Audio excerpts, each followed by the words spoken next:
wall for Nadesh realized it was kind of a test because he was making me do ridiculous things.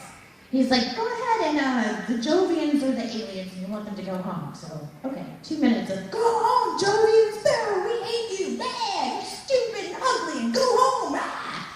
And then he's like, all right, can you do that with a British accent? Yeah?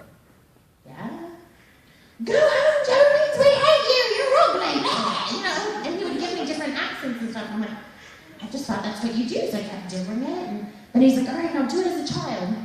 Go home, Jovians, we hate you. Now do it as a boy. Go home, Jovians, we hate you. Okay, now do it as an old lady. Old lady? You know, I just said, go home, Jovians, we hate you. Okay, good. So he was kind of testing me to see what I could do and how willing I was to look like an idiot in the booth. Because that is the main thing. If you want to be a voice actor, you cannot be shy. And you cannot be afraid to look like an idiot. You will look like an idiot. Many voice actors have split their pants. They've farted. They've drooled. They've vomited. They've passed out. It's just part of the job. And you're doing it all in front of your director and your engineer, who are probably less than 4 feet from you on the other side of a giant piece of plexiglass. They see all. There's no nose picking or wedgie picking or anything because they will see you. So you have to be very wary of all that. So once I did that, then I guess about 2 months later I was cast in Gasaraki as in Haru and Generator Ball as Satsuma. Now that was 1999, the beginning of 1999. So back then there was only one studio. Now there's like 10 at Sentai and like 10 at Animation. It's something ridiculous. So it's one of those things where when I started, nobody really cared about voice acting because it was just at the point where they stopped using the janitor. They decided to start hiring actors. Like, oh, we should really get serious about this. Let's hire some actors. So I just was lucky enough to kind of come in on that way. That's why these days, some people ask me, like, how do I become a voice actor? I'm like, I can tell you how to become a voice actor, but specifically anime is harder because I've been doing it for such a long time and the industry's changed in such a way. I know that, like, Funimation holds open auditions. I think Sentai will take demos and stuff. The problem is that if you don't live where the work is, it's hard to do because they won't pay for you. I know a lot of people think that we're just rolling in money. Voice actors must make tons of money. No. We don't. It sounds like a lot per hour to somebody who doesn't, who works in a cubicle or whatever, but we only, like I haven't been to Funimation in probably 6 weeks. So it's not regular work. Most people have other things that they have to do. So it's one of those things that's difficult for me to tell you how to go about it. I will say that if you don't live in the city where it is, if you have a way to get there, that's great, but sometimes they'll call you and go, hey, somebody canceled this afternoon, we need you here at 4. And you have to be able to be there at 4.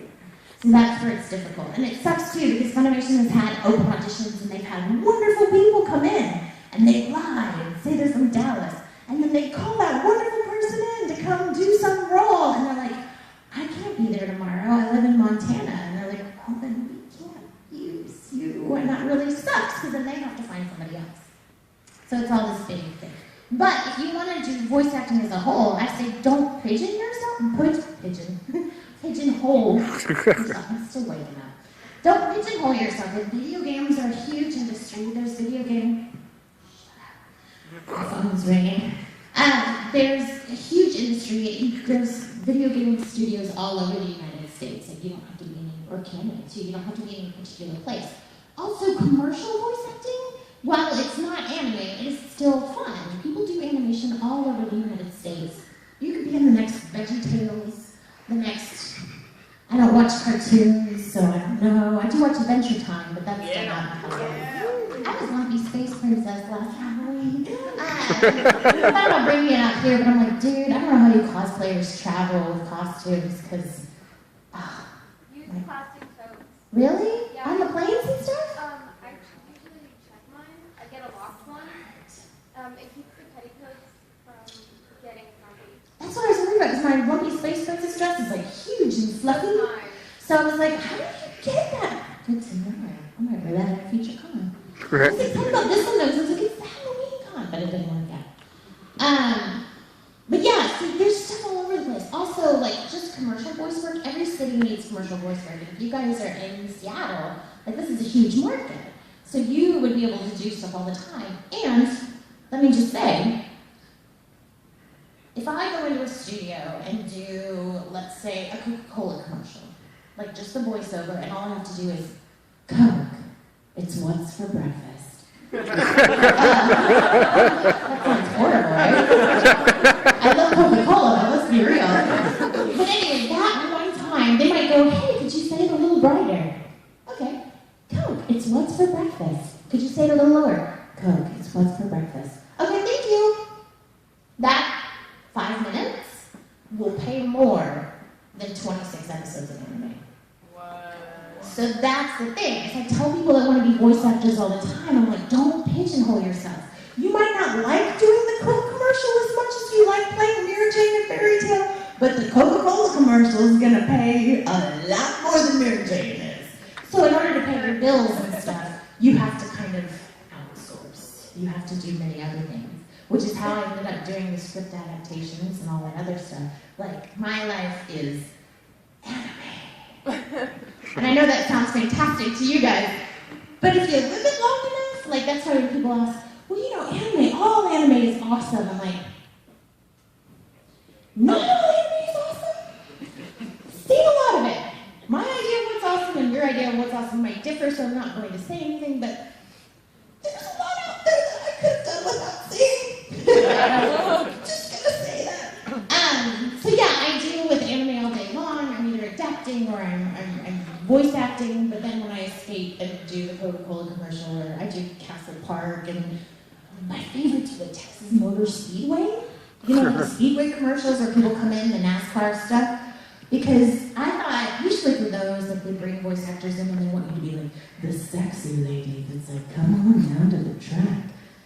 I do it, but I hate that, right? It always feels so cute. It's like the voice equivalent of, like, stripping. So, I don't want to do that. So, I went in and I was like, okay, I'm ready to be sexy, I'm ready to be voice, whatever. And they're like, oh, no, we're doing this new spin, and it's like this crazy psycho circus. And I'm like, yes! You're speaking my language. Like, we want you to just be this crazy off the wall, like, yelling. I'm like, awesome! And he's like, and we're gonna play this really loud rock music while you record so that you have to yell over it. Awesome! He's like, most voice actors would be really scared. I'm like, no, dude, this is rad. So they play this, like, death metal. Like, this Sunday, come down to the track, woo! Alright. He was worried I wasn't gonna have enough energy. I'm like, oh, dude, you don't know me. Rock music, let's go. So it was a lot of fun, and it can be fun. It's just very different than doing anime. I ramble, as I'm sure you've noticed. So if I ever get way too off topic, y'all just feel free to touch me back. It's part of what happens being an ADR scriptwriter. You spend so much time at home with Juvia and Wendy and Natsu that you forget what it's like to talk to real people, so you get really excited. Don't talk back. They just talk to each other and you're watching. It's very different. Who else has a question? Oh, Wendy. What's your favorite part of doing Mary Jane and Fairy Tale? Your voice is so cute. Oh gosh, I love Mira because she has so many different sides to her. Mary Jane and Fairy Tale, you guys haven't seen it. She's this really sweet kind of barmaid at the guild. But nobody knows that she's like a super S-class wizard, which is like the top of the line. Because she goes from like really sweet, hi, I'm Mira, welcome to Fairy Tale. How are you doing, master? To Sea and Soul. Where she talks like this. I'm going to kill you! That is so much fun. That, and not only that, you get to see her in flashback to where she's like this saucy teenager in like leather. And she's like, what are you doing, Urza? You want to get in my face? I'm going to kick your... Was that too early to say that? So that's fun. My favorite thing so far, I mean, I love all of Mary Jane. scene, obviously. But my favorite thing I got to do was the fight with Freed. Freed is played by John Bergmeyer, who is my boss for writing. So there's something very cathartic about getting to beat the crap out of your boss. And not only that, it was that huge power-up scream. Is that the first time we see Satan's song? Yeah. I think it's, or one of the main times we see her finally transform. I think it might be the first. So you see all the stuff about Lusana and what happens and how there's not spoiling anything, but something happened and it wasn't so great. So Mira's freaking out and all of a sudden she lets out this huge Dragon Ball-esque scream as she's transforming into her Satan song. And when I went in to record, Tyler, the director, knew that I had seen it and I had written the episode. So he's like, well, let's watch it, and then I'll have you mark it. And what marking means is like everybody's an dancer, you know what marking means. It's like instead of doing it full out the first time, you just kind of watch it and go through it like maybe, you know, just mimicking the action so you get a feel for it before you actually do the scream. I was like, oh, hell no. Because I knew that scream was coming up. So over the 3 weeks prior to that, anytime anybody pissed me off, or somebody cut me off in traffic, or somebody was rude to me, I would smile and store it away in my little black heart because I knew that I had a scream coming up. So I would hold it in, so by the time I got to the studio that day, it was already like, please. It's that whole therapy thing we talk about in voice acting, because it's very therapeutic to just let it all out sometimes. So Tyler's like, well, just mark it. As soon as those beeps went, I was like, I'm not going to do it, because I've done it before at a convention and I had emergency